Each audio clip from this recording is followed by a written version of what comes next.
Hey animal enthusiasts and pet hobbyists, it's Joel here, and today I'm going to be giving you my guide on how to care for bearded dragons. Let's get into it.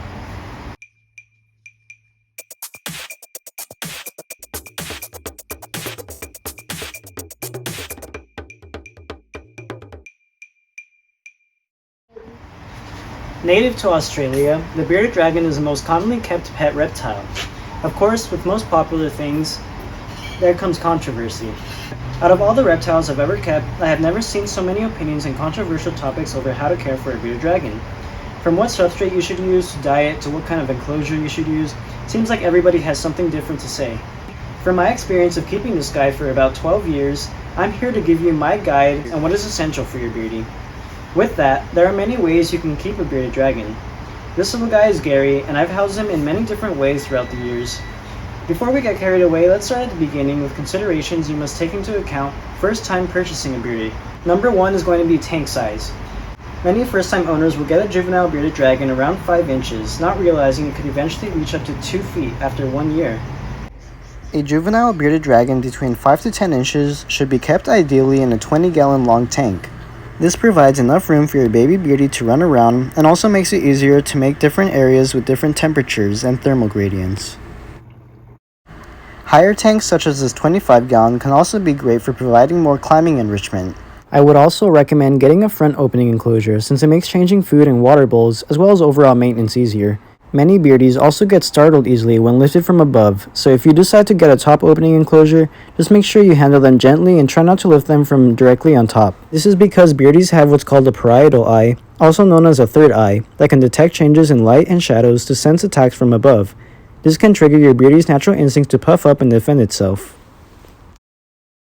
A beardie between 10 to 15 inches should be in no less than a 40-gallon tank. Gary is a 16-inch from head to tail adult who is housed in a 45-gallon high tank where he has ample room to climb, run, and burrow. But for a large adult beardie between 18 to 20 inches, the ideal tank size is 75 gallons. If you plan on going bigger, usually 120 gallons is the max size for an enclosure. Most of these products you assemble yourselves, but you can also build one from scratch using your own supplies. Because 45 gallons is more on the smaller end, Gary also has a larger outdoor enclosure I set up for him. If you plan on letting your beardie free roam outside the main display tank, you should make sure the area is beardie safe, free of any cleaning supplies, pesticides, insecticides, predators, and other factors. It's okay for them to eat grass every now and then, but by monitoring them, you should make sure that they don't eat any plants that could potentially be toxic. In my area of California, the climate is very warm and ideal for beardies, but you should always monitor the temperature if you let them outside. Letting your beardie have an outdoor enclosure allows them to get natural sunlight and absorb maximum UVA and UVB light. These are important for reptiles to synthesize vitamin D3 for properly absorbing calcium in their diet, as well as regulating daily activities. It's also easier to clean up waste when it's outside. Once you've decided on the right enclosure for your beardie, it's time to talk about another controversial topic, the substrate. There are many different substrates out there claiming to be safe for bearded dragons, each with their own different qualities. In the wild, most beardies live on hard, rocky, weathered, and clay-like terrain. Every now and then, you might find one in a more loose substrate such as sand, but that's not to say there are no harmful risks associated with it. I have used everything from wood, to carpet, to tile, and I like to offer Gary more enrichment instead of being in the same environment all the time. The reason I'm using sand now is to offer Gary a new setting that is still natural to his native habitat, because if you've seen any of my other builds, you would know I like to keep things as naturalistic as possible. The main concern most owners have with using loose substrate like sand is the risk of impaction. This can be prevented by either feeding in an external feeding enclosure or by using an extra large food bowl like me. If you don't mind this simple setup and want to reduce the chance for complications, the following list of substrates are what I would recommend. Coming in at number 1 are paper towels and newspaper. These are better for newborns and babies to prevent injuries and impaction. The pros are they are relatively cheap and easy to maintain since you can just replace the ones with waste. The cons are that it is just not very naturalistic and may not offer much enrichment. At number 2 are carpet mats and terrarium liners. The pros are that there is no chance of impaction and you can just reuse them. The cons are that you have to put them in the wash very frequently to prevent bacteria from poop to build up and cause bacterial infections. Number 3 are sand mats. These look pretty naturalistic and are reusable, however it is very difficult to clean without damaging it. Beardies can also scrape off the sand from the mat, which can cause a very low chance of impaction. At number 4 are slate tiles. These are easier to clean and maintain, have no chance for impaction, and are good for their nails to file on. The downside, however, is that if this is the only substrate in the tank, since it is a hard surface, over time it can cause swelling and damage to their joints. At number 5 is one of my favorite products, and that is excavator clay. When molded and allowed to dry, there is very little risk for impaction, and once it's hard, it looks very naturalistic. It can also be molded in shapes that allow your beardie to climb and file their nails. Creating mountains and burrows allow for lots of enrichment to your beardie. The downsides to excavator clay is that it can be messy to set up and possibly stain clothes. It is also somewhat difficult to clean since it becomes remoldable when wet. Overall, if I would recommend a substrate for juveniles, it would likely be paper towels and newspaper. For an adult, a mix of tile and a naturalistic setup with excavator clay are what I would suggest to be on the safe side. However, any of those on the list can be used if you're willing to put in the effort and maintenance. There are also other substrates such as bioactive substrates, but for the purpose of this video, we're trying to keep it a little bit simple. The next step to setting up your enclosure are providing decor and hides. I like to provide one hide on each side of the enclosure due to the thermal gradient, which I'll get into a bit later. This is so they can seek shelter on the cool or warm side depending on their preference. Beardies also like to climb, so tall branches such as sandblasted grapevine are great. Large rocks can also help create hills for better enrichment. You can also use artificial succulents if you want more of a desert theme. Live succulents can also be used if you're willing to put in the extra work.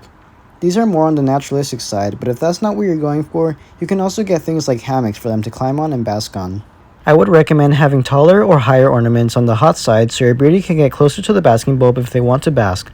The distance between the basking spot and lamp may vary, which is why it's important to use a temperature gun to make sure it's in the correct range. This leads us to our next topic, which is heating and lighting. The two most important lamps you will need is one for basking and one for UVB. Since beardies are ectothermic, they cannot regulate their body temperature and rely on the environment for heat. In the wild, they often do this by laying out in the sun, which we call basking. The basking bulb basically mimics the sun in terms of providing heat. These are often incandescent or halogen bulbs you can find at the hardware store, but I usually just buy the ones sold specifically for reptiles. When it comes to UVB lighting, ideally you should use a T5 fluorescent bulb and lamp that can reach about 2/3 of the enclosure. I'd stick away from coiling and compact bulbs since they only produce UVB within a few inches of the bulb, and it starts to dissipate rapidly the farther away. This means they often only cover a small area and don't provide enough UVB to your beardie. If you do decide to go with a compact or coiled UVB bulb, you should make sure your beardie gets enough ample natural lighting from the sun for the best UVB absorption, as well as supplement vitamin D3 to their diet so they can properly metabolize calcium and prevent metabolic bone disease. I like to use a timer to follow a day and night cycle of 12 hours of light and 12 hours of darkness, and do not use any nocturnal infrared red lights because beardies can see this and it'll disrupt their sleep cycle. It's important that UVB bulbs be replaced every 6 months because the UVB output diminishes over time, and just because it still lights up doesn't mean it's providing the proper wavelength range. Basking bulbs can be replaced once they stop working. For the thermal gradient, I personally like to keep the right side of the tank the warm side and the left side the cool side. I like to keep the basking spot between 95 to 115 degrees Fahrenheit and allow it to cool as you get closer to the left side. I try to keep the cool side around 70 to 80 degrees Fahrenheit. For reptiles that bask, it's better to provide heat overhead so they can absorb it from above. To achieve their proper heating requirements, I also like to use infrared ceramic heat emitters. This is mainly for winter when the temperature drops too low. You can also use thermostats to regulate the temperature. You shouldn't use heat rocks since these may burn your beardie, and I try to stick away from heat mats since these may also cause burns. I use one because I have a deep substrate and it allows my beardie to burrow to a warmer level if he gets too cold. To monitor the temperature in the enclosure, it is important to have an infrared thermometer gun. There are a few different types, but they are much better than the thermometer gouges you put in the tank since these are usually inaccurate and don't provide a great range. Once you got your heating, lighting, and setup complete, you can then add your beardie. When it comes to diet, it may vary depending on their age. These guys are omnivorous and should eat a mix of insects and greens. Babies between 0 to 4 months should be fed a diet consisting of 80% insects with 20% veggies. As the beardie gets older, this ratio starts to flip, with adults above 18 months being fed 20% insects and 80% veggies. This chart can be found on the Reptile Guide website, and all credit goes to Stacy, the owner. When it comes to insects, crickets and dubia roaches are great as a staple. I prefer dubia roaches since they get larger, are hardier, and easy to breed. Other insects include mealworms, superworms, waxworms, calciworms, hornworms, and silkworms. You should rarely feed hornworms since they are high in water content and are more of a treat. Insects should be gut-loaded with nutritious food before being fed. I like to give my feeder insects fruit and leafy greens that are safe for reptiles. I like to dust calcium and vitamin D3 around 3 times a week and vitamin dust once a week. It's important to note that you should never feed them insects from the wild, and the insects should be around the same size as the space between their eyes. During the summertime, when heat increases and metabolism increases, every now and then I like to offer pinkies since they're higher in protein and fat. When it comes to veggies, leafy greens, mustard greens, collard greens, dandelion greens, turnip greens, kale, squash, and endive are great. Lettuce is okay every now and then, but they are higher in water content. You should also avoid spinach. Fruit can also be offered every now and then. This includes papaya, blueberries, raspberries, and apple slices. Some commercial pellet diets can be offered as a supplement, but never a staple. Some dried diets can also be offered every now and then. When it comes to water bowls, I like to give my beardie an extra large water bowl every now and then, but not have it in the tank 24/7. This is just because he hardly ever uses it and it just causes excess humidity, and too much humidity can increase the chance of upper respiratory infections, which is something you don't want. Most of the time, beardies will get their hydration from the food they eat, but I like to ensure that they're hydrated with consistent baths. Not only do baths help with hydration, but also in maintaining proper skin health and relieving constipation. Whenever you use tap water, you should always use some ReptiSafe to make it safe for them to drink. I also like to add a bit of Shetties to help with their skin. I like to keep the temperature in the 90s because it does cool down very rapidly.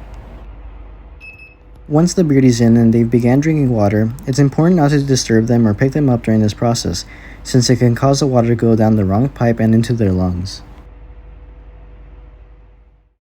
I like to keep the water level between elbow and shoulder height. I keep mine in the bath between 15 to 20 minutes. Juveniles still growing should be bathed more frequently, such as once every 2 to 3 days.